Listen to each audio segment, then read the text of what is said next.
Welcome back to another episode of Light Beer, Dark Money. I'm Sean Noble. And I am Chris Clements. And it is August 11th. We are a week and 2 days out, or beyond the primary Beyond election. the very exciting, very interesting primary election. It's interesting. Which you predicted quite well, I want to say. I feel like I got it pretty close. You got it. You did well. I don't think there were any races. I mean, I was, because I know her personally, I was disappointed to see Tanya Wheelis lose. Yeah, we've had her on the show, and she's a great American, for lack of a better phrase. Yeah. And I was, I don't know anything about Kelly Cooper. We should have him on. But he apparently ran a really good race. He raised a lot of money. He actually outraised her by not a ton, but it was amazing to see how much money was raised in a small little district like that. Well, and it's over $1 million. I think he raised 1.4. She raised like 1.2. Yeah, something like and that. that's gonna be one of those races to watch, because if there is a big red wave, that one could definitely go Republican. Well, and that's a very interesting district, and we've said it before on the show that it edges Democrat by about 2 percentage points, but you've got a district that's heavily Mormon, heavily Hispanic. And, in parts of Mesa now. And it's Leisure World. Yeah, got Leisure World, which we've said on the show, has also been referred to as Seizure World. Thank you, John McCain. John McCain.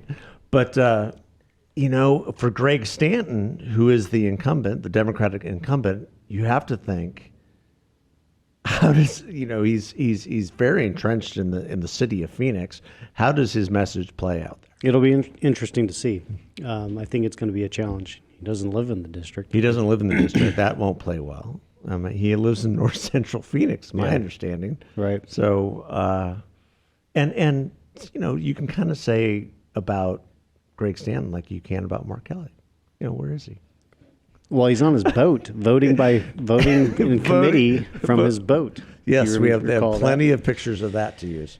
So the interesting thing for me, so the election went fairly close to what I expected. What I didn't expect was to just put out a couple days after the election, there was a lot of criticism at how long it was taking to count the votes. For the record, Maricopa County finalized their count a day or two faster than they did in 2020. Wow. Kudos to Stephen Richer, who is, for whatever reason, just persona non grata with hardcore Republican base. But there was a tweet that came from Jack Posobiec. He's at Human Events. Oh, okay.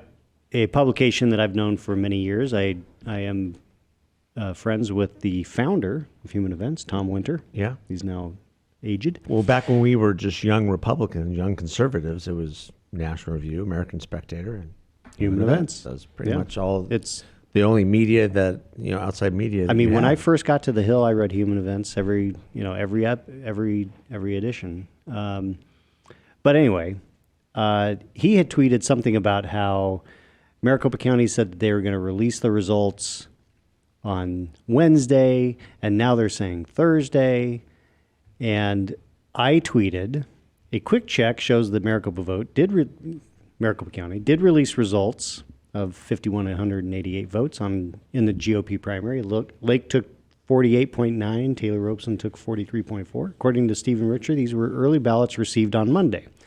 They will be releasing results each day around 7 p.m. until done.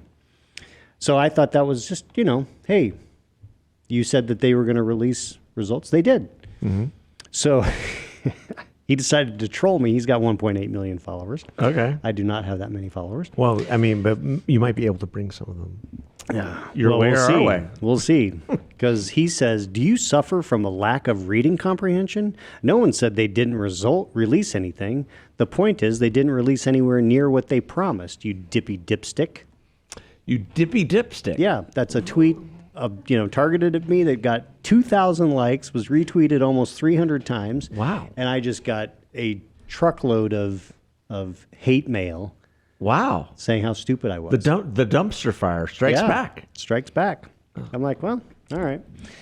So, I don't know. No, some guy at Human Events, located in his cubicle in Washington D.C., just doesn't know how things work. Well, it's clear. Yeah. I mean, it's funny because I don't know Jack. But I'm sure that if we were in the same room together, we were having a conversation about results, there would be a very cordial conversation in which I say, this is what the process is. This is how it's been going for 20 some years in Arizona. I mean, if we want secure elections, this is going to take time. Yeah. If we have ballots that are mailed out that are then dropped off on election day, they have to be signature verified. They have to check against 3 different signature files on record before they can even be opened and then counted. Yeah. So it takes time. Well, And there were a lot of ballots that were dropped off on election day. And this went exactly the way that we had anticipated. We figured that Robeson would be ahead with the initial early ballot release, which was at 8 p.m. on Tuesday. And that was essentially her high water mark. Every release after that, Kari Lake gained and gained and gained and gained, and eventually ended up winning by 4. Well, congratulations to Kari Lake. Yeah. And her teleprompter. I'm sure she'll need it.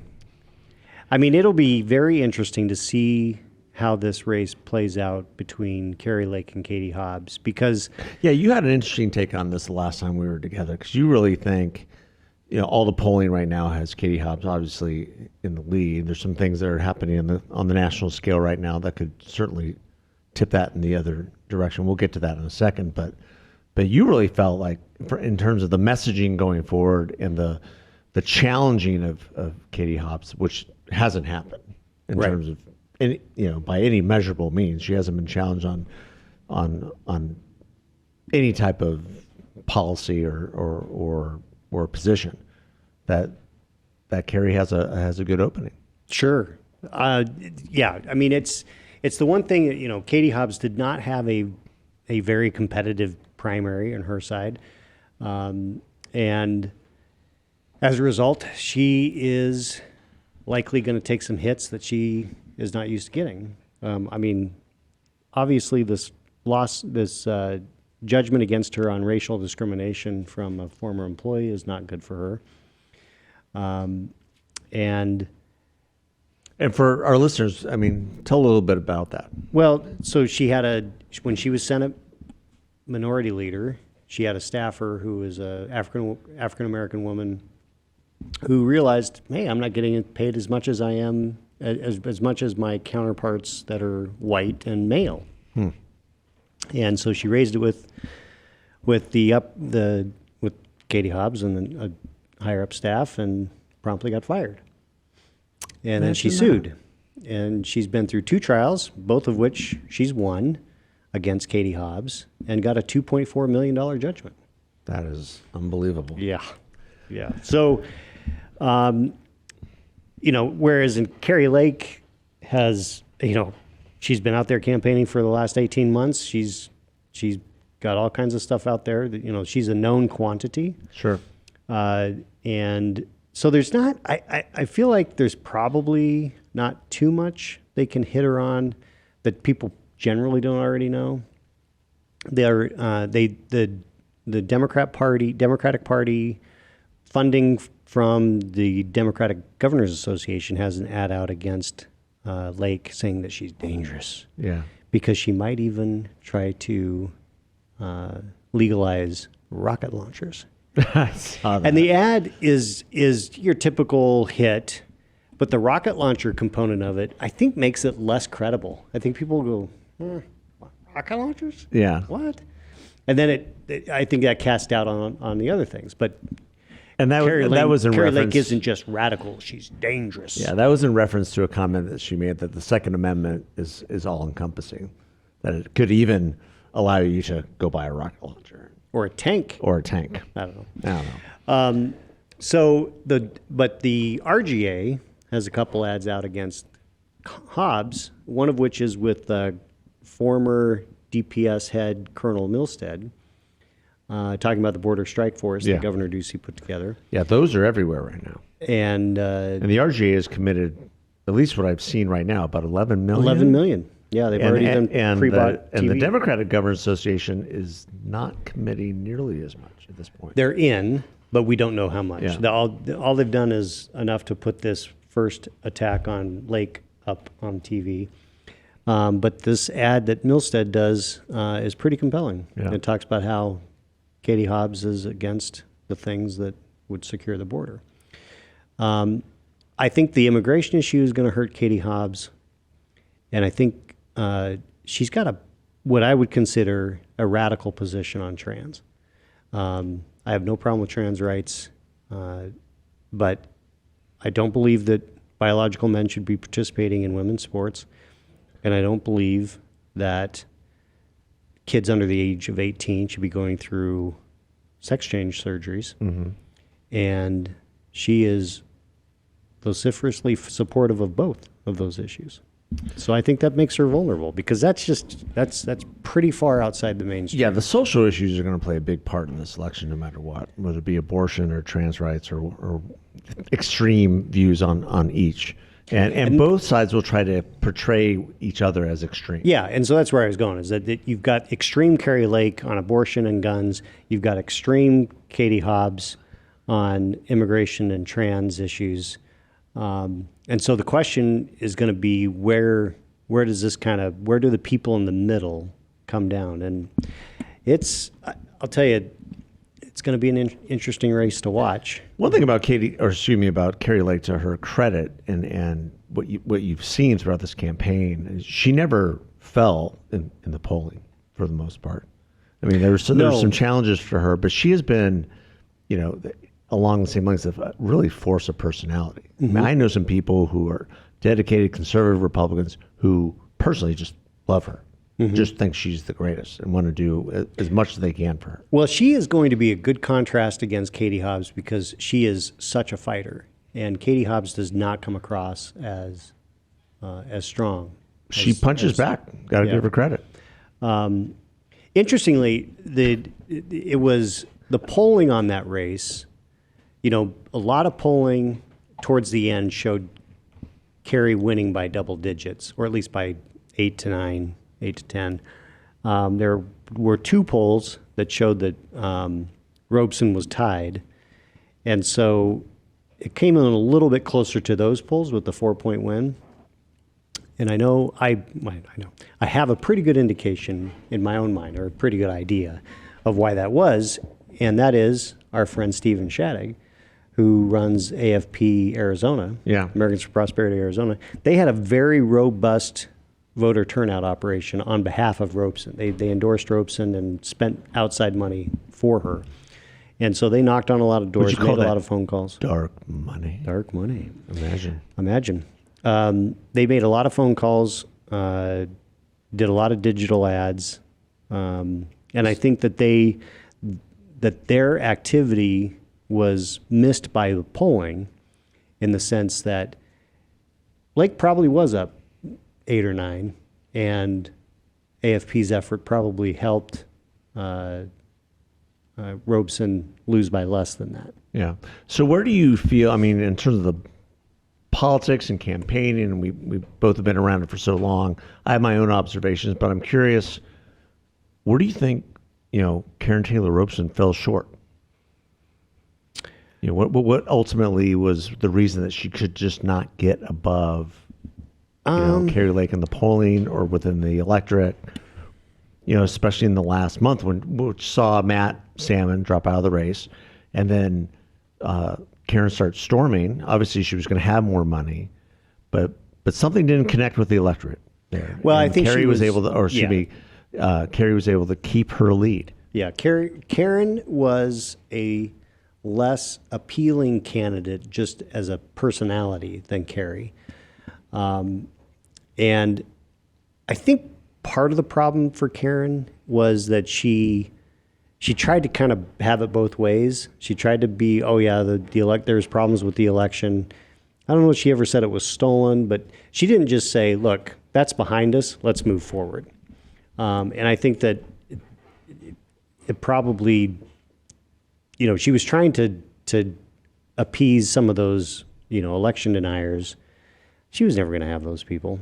So Yeah. she should have just stuck in her lane and stayed with, I'm the adult in the room, blah, blah, blah.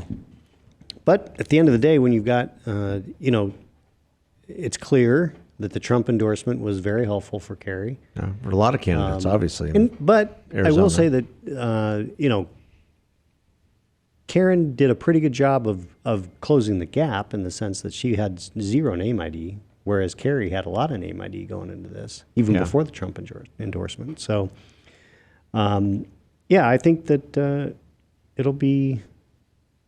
The interesting thing was that the 2 candidates who dipped into their personal fortune did not win. Jim Layman being the other on the Senate race. Yeah, well, Jim Layman dipped into his personal fortune to buy whatever endorsements he could get. Yeah, and he spent a lot of money on TV and other Sure. things. And if that sounds like a knock on Jim Layman, it is. I've never seen a candidate who actually went out and purposely and thoughtfully bought endorsements. Well, it worked in Gila County. He There won you go. Gila County. Not enough. The Senate race is going to be interesting. I thought That's a good segue. Blake Masters clearly outperformed. He won by 12, I think. So he did very, very well.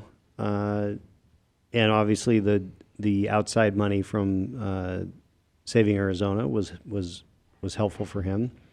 But I think he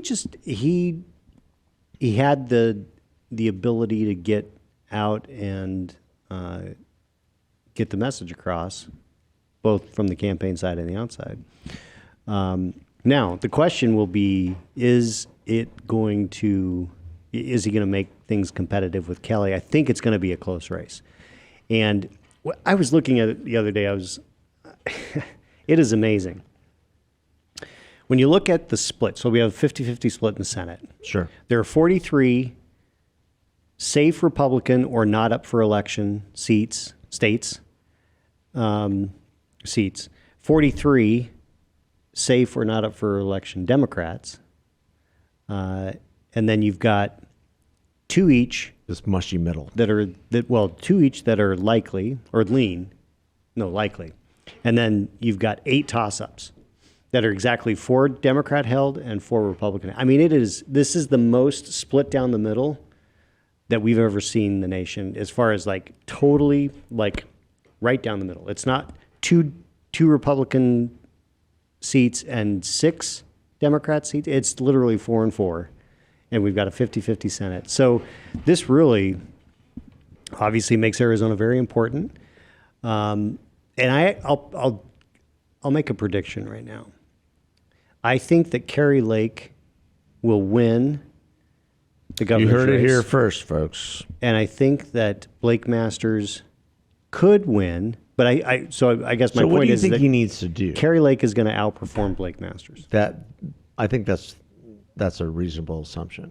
But what do you think that Blake Masters, who obviously has no political experience other than running for this, he's, Ghosh wrote a book for Peter Thiel, has that money coming in. I don't think he's going to be hurting for money going forward, which was a major concern going up against Mark Kelly, who has got like 25 million ready to go. But Mark has stumbled in his role as United States Senator with some of the votes that he's taken that we've chronicled on the show several times. He took one last week that I think will prove to be detrimental as well on the Build Back Broke 2.35789 version. And we don't need to get into that completely on this show, but his polling hasn't really moved either. So what do you think Blake now as a newcomer? He's made some mistakes, verbal miscalculations in the past that's already been used against him on some ads. What does he need to do? It's a good question. I think he needs to really hammer home that he's there for working Arizonans, and everything that Mark Kelly has voted on has been detrimental. I think he has to tie Kelly to Biden and the inflation and spending. Well, according to Joe Biden yesterday, there is no inflation. Well, it's zero. It is crazy to me that because it was 8.5 and that's what it was last month, that, it's zero inflation. What? Yeah. Tell that to anyone. That's like saying, well, I don't even know a good analogy. It's so absurd.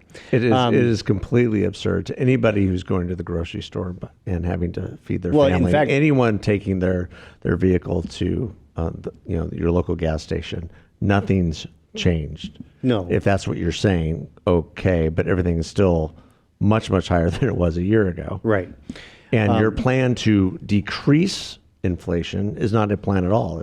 It's all about taxes, regulation, and increasing the cost of energy. They've used this as a cover. By calling it the Inflation Reduction Act, which it will have no impact on inflation other than to maybe increase it. Well, certainly on the energy side, that's absolutely the case. But it will be interesting to see. So the consumer confidence score comes out tomorrow. So that will have some impact. But Biden's numbers are not moving up. And none of the benefits of this IRA, this Inflation Reduction Act, go into effect before the November election. So it seems to me that a lot of these senators who are in tough races, like Kelly, really made a mistake. Because I think that there's not only is there so many things in the bill, this expansion of the IRS. Well, I was just going to get to that. 87,000 new IRS. Well, let's be factual. It's 86,615 according to the Department of Treasury, report. So, which is larger, which makes the IRS larger than the Pentagon, the State Department, the Border Patrol, which is bleeding people right now. And what do you think those IRS agents are going to be doing? If you talk to anybody right now who's having to deal with the IRS on any measurable level in terms of their tax returns, in terms of letters they've gotten back from the IRS that they need to make changes on their returns, you can't get a hold of anybody. No, in fact, I have a personal experience with this. So I made 3 payments on my estimated taxes last year that I actually ended up. So I thought I was paying 2020. I'm trying to remember what it was. I was trying to make tax payments in the current year, but it actually ended up being estimated payments for the next year. Sure. And my accountant's like, well, you need to call the IRS and get them to apply those payments to this year. I was like, okay. So I called the IRS. I was on hold for a long time, and when I say a long time, 15, 20 minutes. And I went through, a bunch of different iterations of, press 1, press 4. Finally, a voice comes on and says, we cannot talk to you right now, and hung up. We cannot talk to you right now. I tried that 7 times over the course of about 3 months. Literally, they said, we can't talk to you.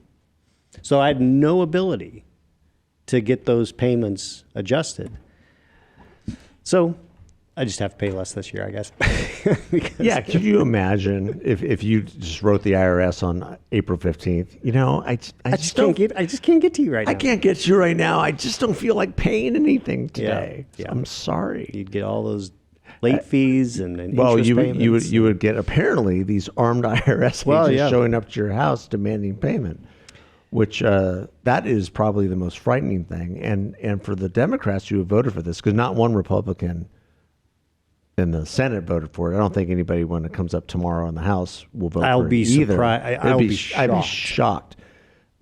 You're basically opening up the gates of hell to the American taxpayer with 86.592 thousand, 86,600, and at the tune of $81 billion. So the other thing that will put Kelly in a bad spot is if they expose some of the votes on these amendments that Republican senators put up during the vote-a-rama. Yeah. Kelly voted against an amendment that would have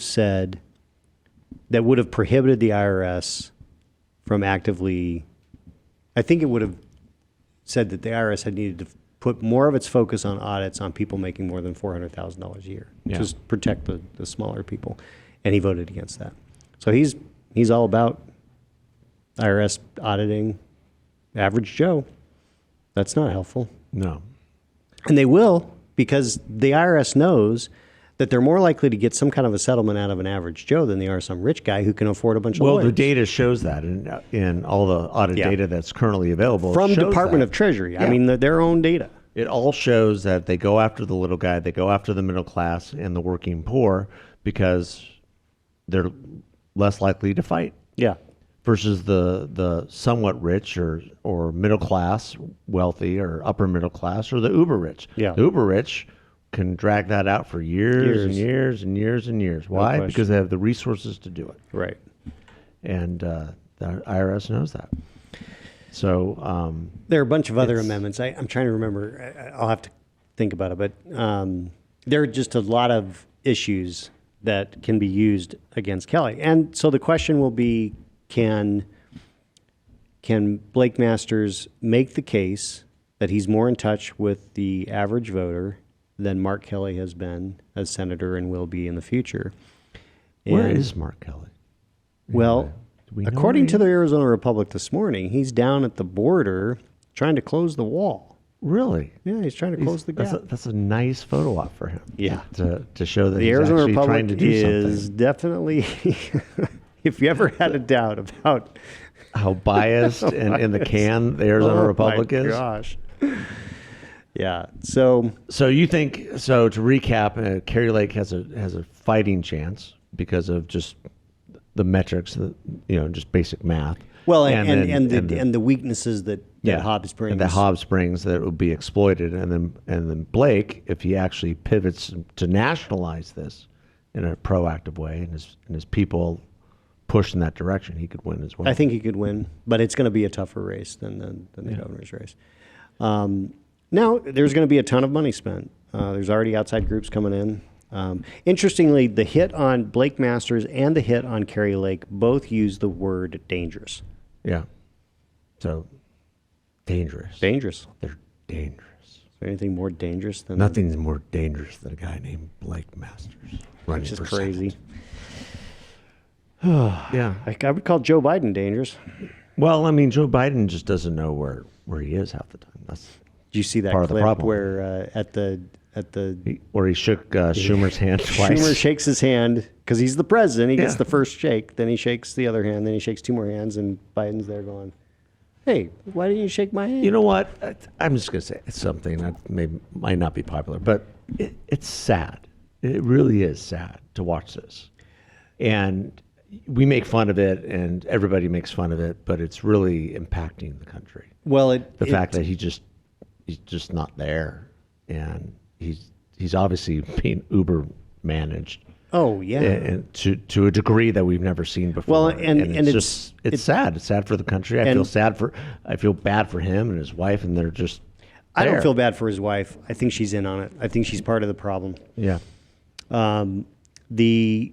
Well, that's obvious. I mean, the family could have stopped this at the beginning. That's been an argument, and we're digressing right now because we're ranting. But I just No, but I it's a watch these clips, and I'm like, oh my gosh. but it's an important point because it does matter. Yeah. Because voters see this stuff, and it's like, do we want uniform control in Washington by the Democrats with the president who's not completely there?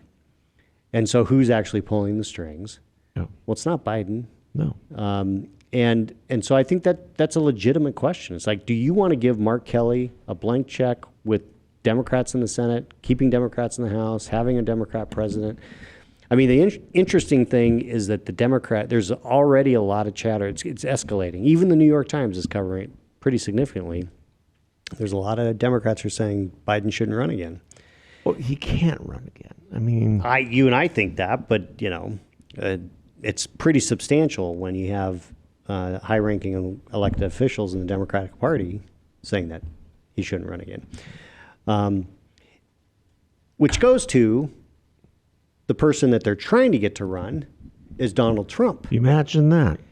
We haven't talked about this, but I've been wanting to get your take on the raid at Mar-a-Lago. The raid at Mar-a-Lago is nothing more than the deep state attempt to goad Trump into running for president again and announcing before the election.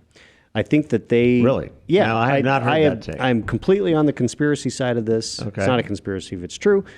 Because the reasons for raiding which has never been done before. Right. Hillary Clinton had plenty of documents and things that could have been raided. The lead headline in Town Hall right now, Barack Obama has missing records. When will his house be raided? Right. So this idea that there's missing records that the National Archives has dire need of is just ludicrous. Well, and we're no big fans of Donald Trump. No. But respect the fact that if this is about records, this is insane, and which is why which takes me to the only reason that you do a raid of this sort on something that you could 30 work with agents. we work with the lawyers and get this stuff passed or turned over. He better have the nuclear codes for 30 armed agents raiding his hotel. The hotel home, I should say. Yeah, the challenge. The reason I believe that this was concocted was to have maximum psychological impact on Trump, to goad him into announcing that he's running for president before the midterm. Because if he does that, it will impact some races. I have no doubt in my mind that if Trump has announced for president before November, the Democrats will be able to use that with effect to prevent some of the losses that they would otherwise have. Because it will be, oh, you don't like Biden? What about Trump? Do you really want to elect this guy that's a Trumpy? It kind of by proxy puts Trump more on the ballot than he would otherwise be. They also want him to run for president because they think they can beat him. What I can't figure out is who do they think they can beat him with? Yeah. But at the same time, do you think it's having the opposite effect? You think that, even Mike Pence and other people who would be running against him, spoke out against this, obviously just crazy exercise of power by the feds. You have this, for what Donald Trump ran on in 2016 was precisely what we're witnessing. Yeah. And now you could have a coalescing of not only his base, but even some mainstream Republicans who say, and independents who say, no, this is wrong. Unless they have something absolutely damning, which they haven't revealed one way or the other. They don't. And this could completely backfire and so people like a Kari Lake, like a Blake Masters, who were endorsed by him, can look back or even point to this and say, this is what we're talking about. We've already seen it online with people pointing to the 86.7 thousand IRS agents and saying, you want to understand what they're really coming for? They're really coming for you. Well, yeah, and they're coming for the middle class. They're coming for the working poor. And you've seen the meme with Donald Trump that he's just in the way. Well, this just blows that narrative up even more. I think you're kind of making my point that there's been a coalescing of support. Well, I'm not disagreeing with you. The coalescing of support around Trump, which will only embolden him to run again, which, like I said, it may be,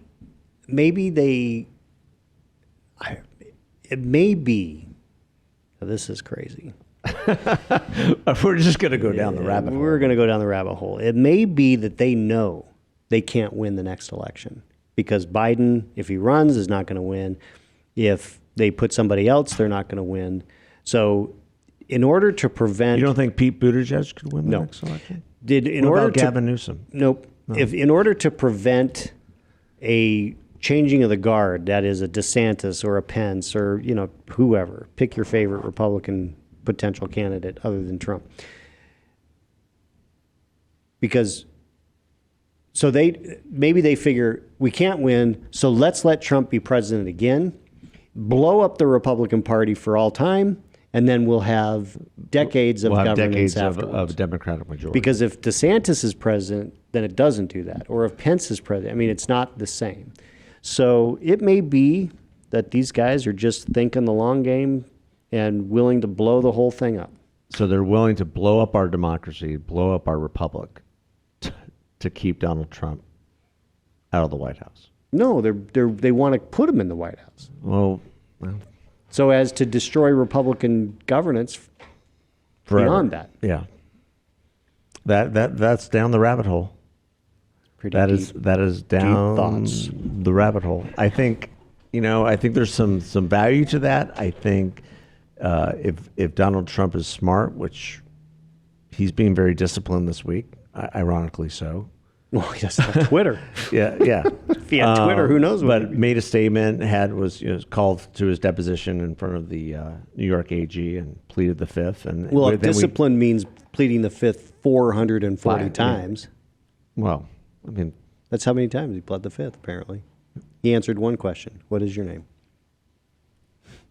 I don't know. That's discipline. yeah, well, they're after him. And taking 30 agents and going to his home, which has never been done before, is, if there's a definition of an overreach, that might be it. There's no question. I mean, this is... And we comment all the time that we're not forever Trumpers, we're not never Trumpers.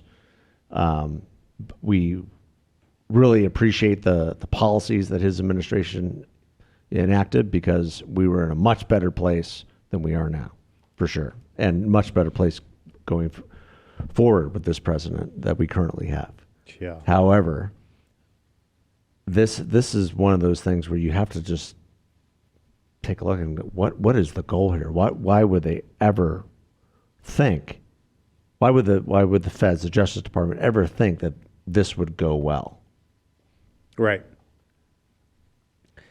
And now we're hearing back from other sources within the Justice Department that their goal was not achieved by this. So we'll see. Yeah, exactly. And they're losing the messaging completely. Well, yeah. It'll... I mean, I think whatever they find there, whatever they were doing, they're going to try to tie it back to January 6th. They're going to try to tie it back to whatever Trump was doing in his moments in the White House, and what coordination took place in the White House. If this raid had to do with documents related to January 6th, then this would make more sense. But that's not what they're saying. No. And it's been 2 years, roughly almost 2 years since he left office. So Garland, who clearly had to have signed off on this. There's no way you do this. Well, there's people saying that the president signed off. That doing something like this to a former it should have gone. If head it of didn't, state, if it didn't go to the level of the president, then that was a mistake by the AG. Oh, absolutely. When you're going after a former president of the United States, I don't know how you don't inform the current president of the United States. Yeah, we're taking 30 agents armed at 6 a.m. and going to go rummage through Melania Trump's very large closet, I would imagine. Yeah. But her closet is bigger than my bedroom. Yeah, absolutely. And they're It's saying bigger there's than an my house. informant inside the Trump. Yeah. Inside the Trump aura. It's fascinating to me how So this is just crazy. Trump world leaks like no business I've Unbelievable. ever seen. Yeah, It's astounding. it is. It's like a Titanic. It's like a Titanic. But the leaking is It's coming just the from leaking the from inside. within, from the middle.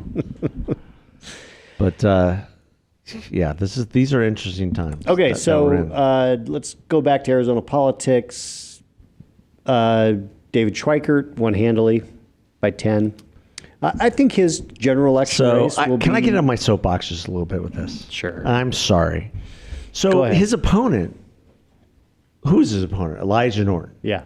right? Mm-hmm. How much money did his opponent spend? $4.3 million. $4.3 million. Now, everyone is pointing to different races that happened in terms of what was the biggest surprise. To me, this is the biggest surprise. That you would think that spending $4.8 million, you would actually $4.3 million, you would actually get something for it. And Well, he got 33%. he got 33%. Okay. For $4.3 million. And I had several people come to me early in that race and say, what do you think? And I said, they're going to spend a ton of money, and David knows what he's doing. And everyone has been trying to knock him off now for 2 or 3 cycles, and they keep failing. When are they going to learn? They may not. I mean, I think the Democrats clearly will spend some money, assuming that, I think that they'll want to because they think that he might be vulnerable.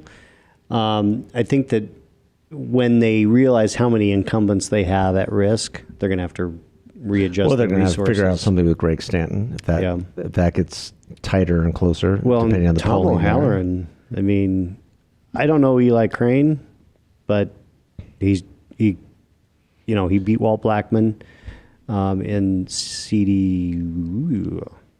I don't know. I think is it CD2 now? It used to be CD1. The big district. Yeah. Eastern Arizona. It is that unwieldy district stretching from Flagstaff all the way down to, East Casa Grande. But I think Crane has a really, really solid shot. Well, he has an interesting personal story, and obviously he's not afraid to fight. Right. So Yeah. he Former started off military. with really nothing. He's been well advised. Yeah. Looks like. And then Juan Ciscomani. Yep. He's down in Tucson. I think the new District 2, I believe. I think he's And got a most really people solid thought that chance. Daniel Hernandez would be his opponent, and Right, and he that lost the didn't happen. primary. He lost the primary, and Juan, I think, that's the best pickup that we've had in a while. Yeah. So that'll be a solid pickup. So we're going to pick up 2, almost for sure, between 1 and possibly Crane. 3. And maybe 3 if Kelly Cooper can beat. What am I missing? The former mayor. We could pick up 3. Does that make it 7-2? It does, Yeah. because it just leaves. If that'd be 7-2. Well, it leaves Grijalva, Grijalva and El Gallego. Jefe, Yeah. and Gallego. So this wasn't a prediction, but I remember I said I thought it would be cool if we had a majority-minority delegation, which we will not have now because Tanya lost and Walt Blackman lost. Yeah. But we'll And we wish them well. Yeah. They ran good races. and I we've don't. gotten. I mean, I would. Everyone takes losses differently. Some people use it as a learning opportunity to go do it again, to run again, and some people say, I'm done. So it'll be interesting to see where they come down Yeah. on this. Well, it should be an interesting next couple months, and hoping to have many of these candidates, if not all of them, on the show. Right. We have, and we've got obviously the other statewide races. You got Mark Fincham against Adrian Fontes, Yeah.